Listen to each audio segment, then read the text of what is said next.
Hey there, English learners. Welcome back to the English Leap podcast, your go-to podcast for learning English and building your confidence, one conversation at a time. I'm Erin. And I'm Evan. If you've ever felt nervous speaking English, hesitated to join a conversation, or overthought every word before saying it, trust us, you're not alone. Oh, absolutely. I used to freeze up mid-sentence, thinking, what if I mess up? But here's the truth. Confidence isn't about speaking perfectly. It's about speaking without fear. Exactly. And today, we're diving into how to build confidence in yourself, especially when speaking English. So here's what we'll cover today. What confidence actually looks like, signs that might be holding you back, and most importantly, practical ways to build seamless confidence. And we're not just talking about theory.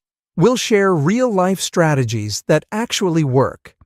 From shifting your mindset to small daily habits that can completely change how you feel when you speak English.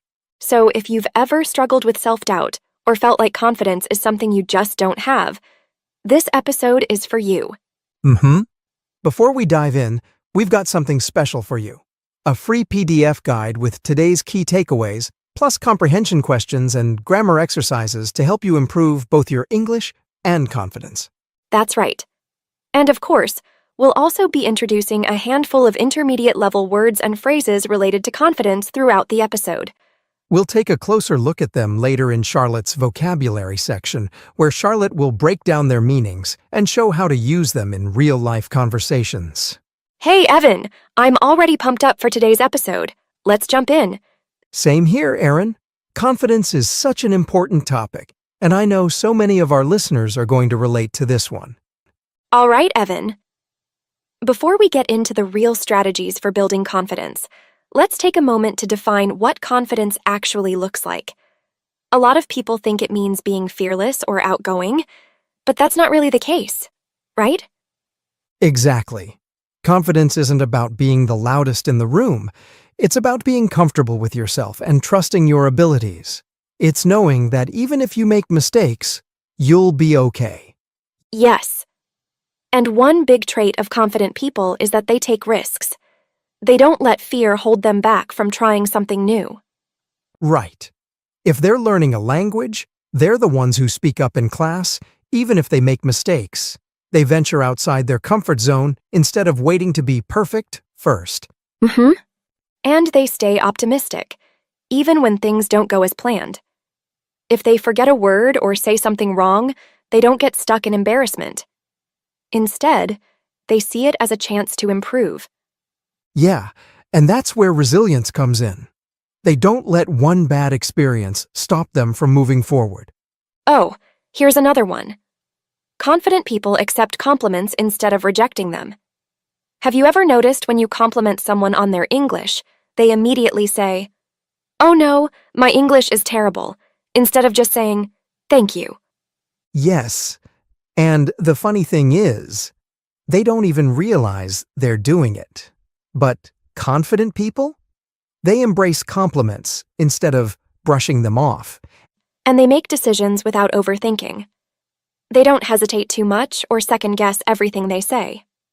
Right.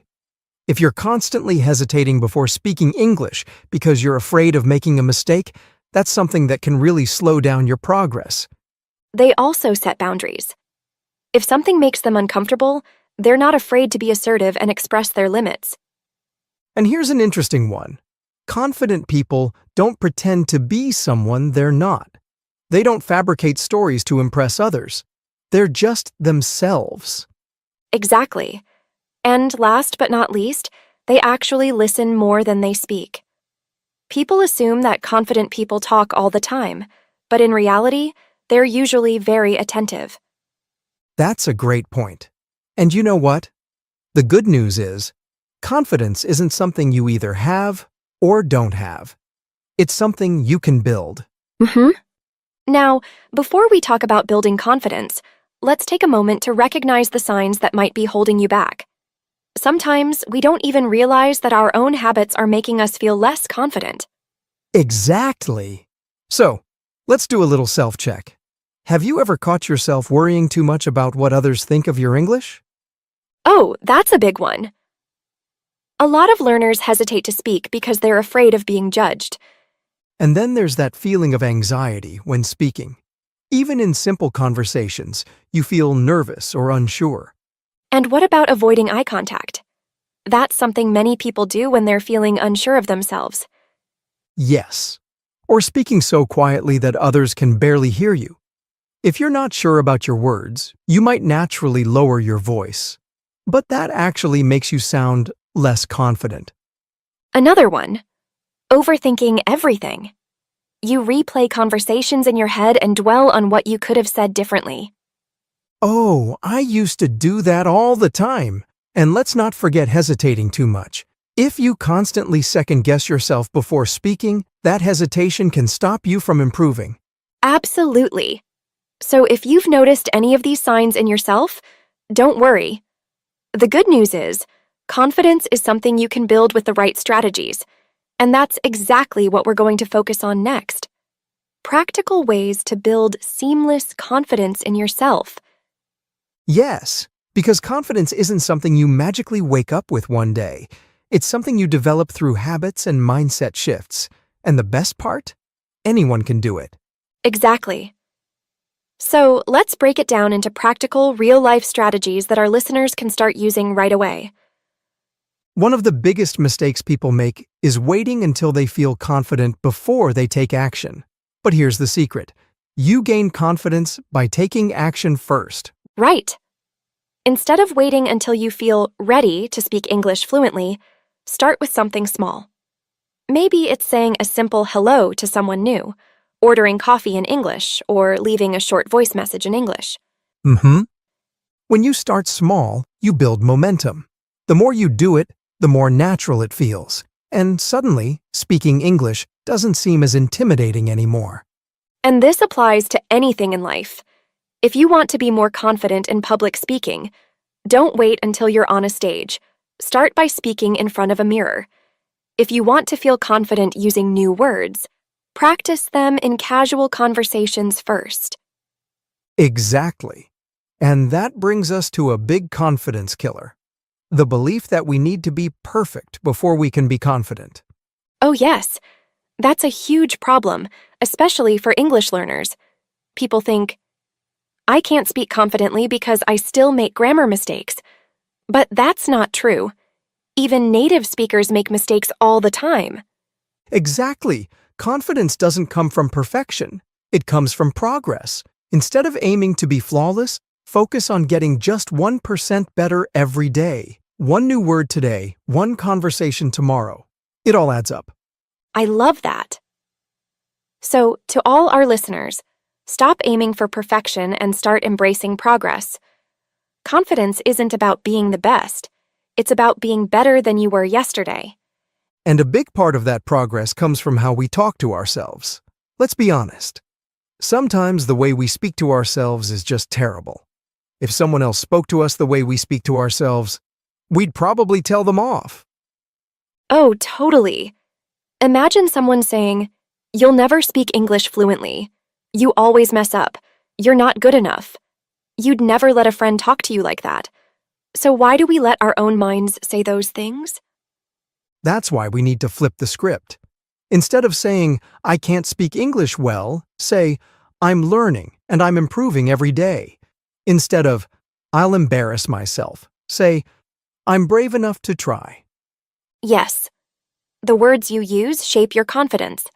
So be kind to yourself, encourage yourself, and watch how your confidence grows. And one of the best ways to reinforce that confidence is through action.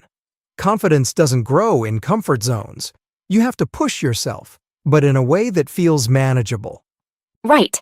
This is where controlled exposure comes in. It means gradually increasing your exposure to the things that make you nervous, at a pace that challenges you, but doesn't overwhelm you. For example, if speaking English makes you nervous, start small. Talk to yourself in English. Then move to texting a friend in English. Then try speaking in a low-pressure environment, like a language exchange. Build up step by step. Yes. And the more you expose yourself to it, the more your brain learns, hey, this isn't as scary as I thought. Okay, here's something people don't always realize. Your body language affects how confident you feel. It's not just about mindset, it's also about how you carry yourself physically. Oh, yes. If you slouch, avoid eye contact, and keep your voice low, you'll naturally feel less confident. But if you stand tall, make eye contact, and speak clearly, you automatically feel and appear more confident. And there's even science behind this. Research shows that power poses can actually trick your brain into feeling more confident. So even if you don't feel confident yet, acting confident can help train your mind. So, to all our listeners, try this. Next time you're about to speak English, take a deep breath, stand tall, and smile. You'll be surprised how much it helps. And here's something just as important. Confidence isn't just about what you do, but also about who you surround yourself with. Have you ever noticed how being around certain people can either boost or kill your confidence? Oh, absolutely. If you're surrounded by people who always criticize or doubt you, it's hard to feel confident. But if you're around people who encourage and support you, it's so much easier to grow. That's why choosing the right environment is crucial. Find friends, mentors, or online communities that lift you up and push you to be better. Yes, and if you don't have that kind of support yet, be your own cheerleader. Encourage yourself until you attract the right people into your life. And part of building that confidence is learning not to take yourself too seriously. This might be one of my favorite confidence tips. Don't take mistakes too seriously. Instead of being embarrassed, laugh it off. It makes everything so much easier. Yes. When you make a mistake, instead of thinking, oh no, I messed up, try saying, oops, that was funny, and move on. And guess what? Most people don't even notice small mistakes. So, stop overthinking them. Just keep going. Well, that wraps up our conversation on building confidence, from shifting your mindset to taking action in real-life situations. We hope these strategies help you feel more comfortable and self-assured in English.